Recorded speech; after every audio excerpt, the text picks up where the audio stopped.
peut-être avez-vous à la maison un héritage dont vous ne soupçonnez même pas la valeur. Et c'est pourquoi on a invité aujourd'hui Mme Jocelyne Rouleau, qui est gémologiste et aussi diamantaire, pour nous parler de ça, parce qu'on a un héritage de patrimoine au niveau des bijoux. Tout à fait. Remarquez qu'on n'a pas le patrimoine comme les Européens, qui collectionnent les bijoux de génération en génération depuis des siècles. Mais je vous dirais que de plus en plus, les gens au Québec sont intéressés par le patrimoine. Et je trouve ça extrêmement important que les gens considèrent les bijoux au même titre que les meubles anciens, ou que l'architecture, ou que... Alors, c'est vraiment des témoins d'une époque. C'est vrai, on ne pense pas à ça. C'est vrai. Parce que la peinture, jamais on va liquider ou on va donner une peinture que la famille avait. On se dit, on va la garder, une toile, un tableau, vrai. ou même un meuble, on fait attention à ça. Mais les bijoux, même s'il n'y a pas une très, très grande valeur, même si ce n'est pas de l'art, selon vous, il y a une valeur patrimoniale. Définitivement. Je vous dirais juste ce que je porte ici. C'est une broche typique des années 50. Sûrement, vous avez vu vos mères ou vos grands-mères en porter. Et je trouve ça important qu'on les conserve pour les générations futures. Alors, c'est vraiment le témoin d'une époque en particulier. Et vous, votre spécialité, c'est la pierre précieuse, la pierre véritable. Et il y a là-dedans toutes sortes d'appellations. Il y a pierre véritable, pierre naturelle, et il y a des différences. Pierre synthétique, effectivement. Je vous dirais que le véritable défi d'une gémologiste de nos jours, c'est pas vraiment de dire qu'est-ce que c'est la pierre rouge ou la pierre bleue. C'est de dire, est-ce que c'est naturel, synthétique? Est-ce que ça a été traité par chauffage, par irradiation?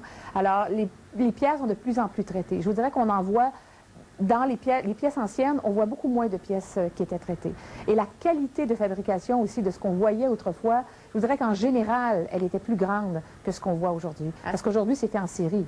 Mais si on retourne dans l'histoire, est-ce qu'il fallait être vraiment très, très, très bien nanti pour se payer un bijou? Ou... Je vous dirais oui. Si vous revenez au premier temps de la colonie, ils pensaient d'abord à manger plutôt qu'avoir des bijoux. Mais on peut dire qu'à partir des années 1920 à peu près, ici au Québec, on a eu des familles qui avaient les moyens d'avoir des bijoux de qualité. Je me dis, l'important, c'est pas la quantité de bijoux qu'on possède, c'est vraiment la qualité. Et de plus en plus, les gens disent, ben oui, je vais acheter quelque chose de qualité, alors ma fille, ma petite fille pourront porter ça en souvenir de leur grand-mère. Parce que aussi surprenant que ça puisse paraître, c'est beaucoup les femmes qui s'intéressent aux bijoux anciens. Les hommes sont moins portés. Alors, les femmes sont très allumées. Dès qu'on les informe, tout de suite, on sent l'intérêt. Vous tenez une boutique qui s'appelle La Boîte à bijoux. Oui. Et ça s'appelle pas La Boîte à bijoux pour rien, parce qu'il y a plein de significations à ça. Effectivement. Quand je suis venue pour choisir un nom de commerce, je trouvais qu'une boîte à bijoux, le rôle d'une boîte à bijoux, finalement, c'est de protéger les bijoux de la poussière, et c'est de mettre en valeur aussi les bijoux. Et je trouvais que c'est exactement ce que je veux faire, protéger les bijoux, mettre en valeur les bijoux. Et dans une boîte à bijoux, on trouve les pièces de la grand-mère, de la marraine, des bijoux de grande valeur, de moins bonne valeur. Ceux des enfants. Alors, aussi. exactement. Donc, la boîte à bijoux, ça n'a rien à voir avec une bijouterie comme ce que vous voyez habituellement dans les centres d'achat. Il y a des choses de toutes les époques, à partir de 1850 jusqu'à l'année dernière. Mais tous les bijoux qui se retrouvent à la boîte à bijoux ont déjà eu un propriétaire. Je ne vends aucun bijou neuf. Et il y a une demande pour ça à Québec, dans une petite ville comme Québec. Les gens veulent avoir des bijoux, si on peut dire, historiques. Oui, parce que les gens aiment porter des choses différentes. Et les gens ont compris que quand on achète un bijou usagé, s'il n'est pas très, très, très ancien, là, si vous achetez un bijou de 1990, vous allez le payer une fraction du prix du neuf. Ah oui? Ben oui, c'est beaucoup moins cher que de l'acheter neuf. Alors, ça veut dire que si dans 5 ans, 10 ans, vous vouliez le revendre, ben vous perdrez à peu près pas sur votre bijou. Alors, c'est sûr que les gens, quand on vient à un bijou de 50 $, c'est pas grave. Mais si on parle d'un tennis-bracelet à 5, 6, 7 000 $, bien, si vous l'achetez usagé à la moitié prix, ou à peu près, ben c'est intéressant pour les années à venir, si on veut. Et les gens, les familles avec un héritage de bijoux vous appellent pour vous proposer, parce que vous prenez ça en consignation. Exactement. Je commence toujours par faire une évaluation des bijoux. Je conseille les gens. Alors, il y a des bijoux qui ont besoin de restauration. Il y a des bijoux qui n'ont pas bien passé ce que j'appelle l'épreuve du temps. Tous les bijoux ne sont pas, c'est pas parce qu'ils sont vieux qu'ils sont beaux. Alors, ils peuvent être neufs et pas beaux, et ça n'a rien à voir là, OK? Alors, je conserve à ma boutique une certaine qualité au niveau de la fabrication et des bijoux qui ont un intérêt donc ils sont facilement revendables, si on veut.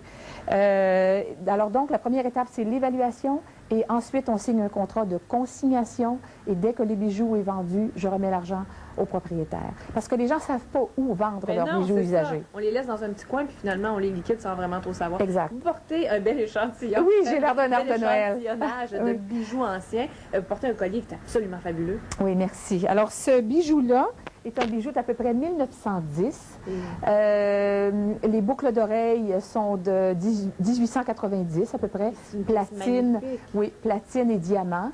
Ce bijou-là a même une histoire. Il avait été offert à une jeune fille de 17 ans qui faisait son entrée dans la société. Elle était d'origine juive.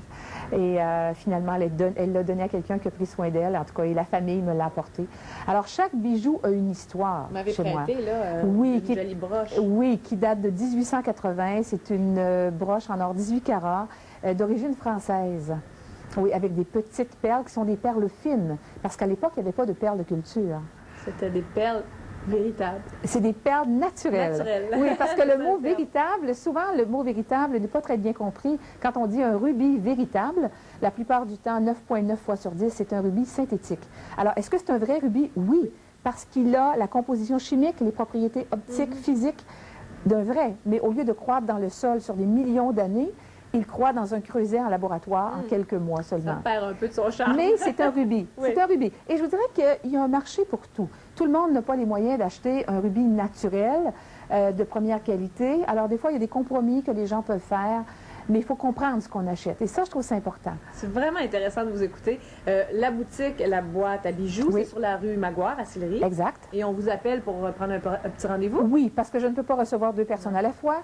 Et ça me fera plaisir de regarder vos merveilles dans vos boîtes à bijoux. Et nous autres, on se donne un petit mandat, fouiller un peu à la maison pour voir s'il n'y aurait pas des bijoux qui viennent de la famille qui ont une valeur. Merci beaucoup. C'est un plaisir. Restez là pour la suite de Cap sur Québec.